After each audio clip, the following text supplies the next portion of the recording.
My son was bullied. You know, he was picked on. You know, I always taught him not to be fighting in school. School is for education.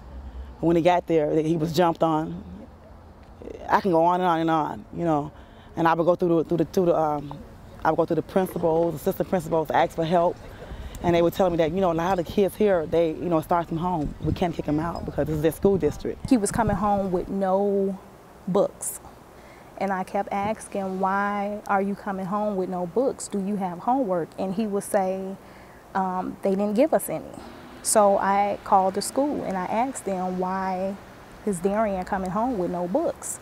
And she told me that they don't have enough books for each child. If everyone could send their kid to a private school or a better school, they probably would, but since they can't and have to take what they're offered, and you know, a lot of schools won't take children outside their district, you're stuck with schools like this that's low performing and under par, and your child has to suffer. It's not fair to all the other kids. They want a good education too.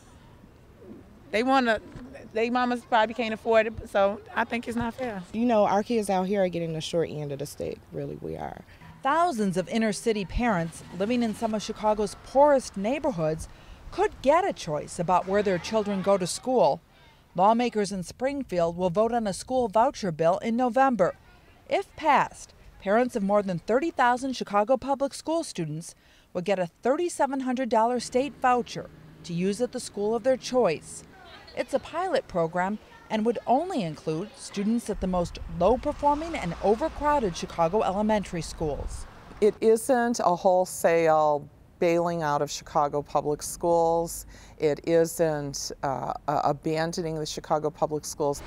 The opportunity that it provides and the importance to both the parents and especially the students is that it gives them a way to find a place that's going to concentrate on academic excellence, discipline, and really safety.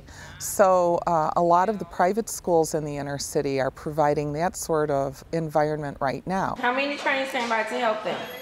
Did they help them? The majority of our families are not Catholic, so it's across the board. Our students are very well prepared when they go on to high school. I feel like we've made a difference, and we can make a difference in every child's life. I'm sure that every day when I come inside that there isn't any violence, any people that's ready to fight or anything. I can say that I get more education here than the public school that I was in. Some of the things that my son brings home for homework sometimes stump me at times, and I'm like, wow, what grade are you in? A number of our students that come to St. Jerome come from public school. When they initially come to us, their skills are not as equal to our students. They're usually between 6 months to a year to even 2 years below what our kids are doing. So through the resources of our Title I program, our counseling program, myself having a special ed background, and we're able to get those kids up to speed academically with the rest of our students. We're over 200 kids at our school. Our capacity is well over 400 kids in our building, so we have plenty of room for new families. We have a number of families that come in and inquire, come through the building. They say, wow, this is a great environment. It's clean, it looks safe. It just kind of has a warm family atmosphere.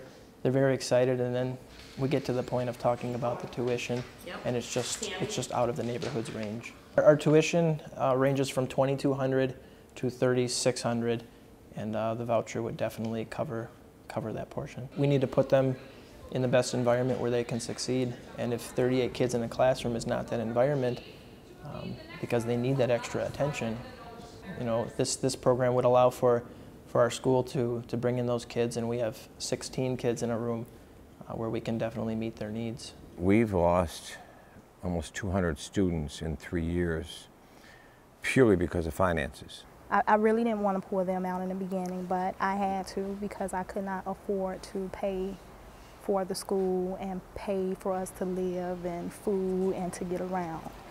So it was just stressful for me trying to find them a good school. I was really sad because I love this school.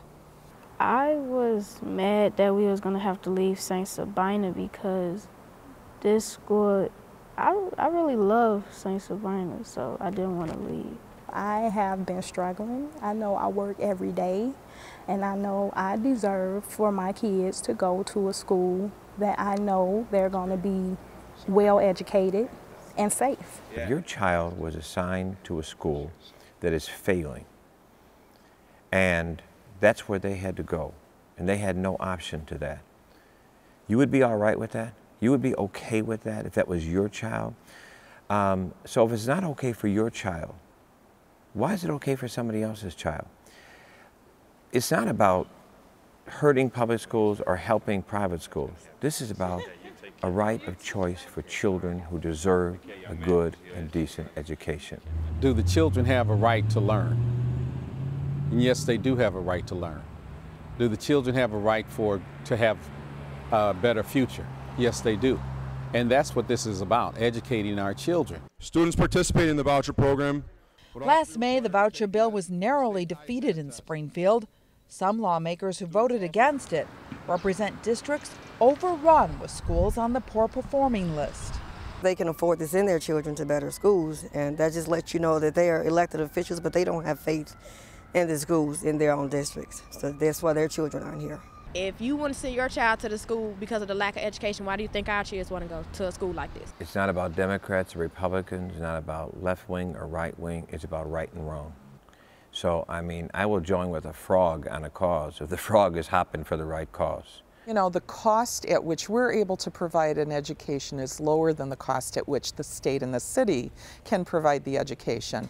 So, especially in these tough economic times, you would think it's a no-brainer. I'm a beneficiary of school choice. I was able to get a private scholarship to go to a private high school, and that made a world of difference. So many doors open up to kids that have these opportunities. They don't have to struggle as much to get ahead in life.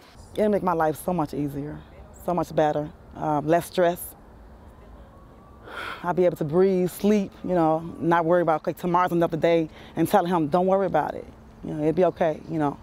Just pass the legislation so that the children of Inglewood can get a fair chance. All of them are special, and all of them deserve to have the opportunity to learn well. I got smarter. I got a good education, and, well, I mean, seeing myself now, I'm looking like I'm doing good.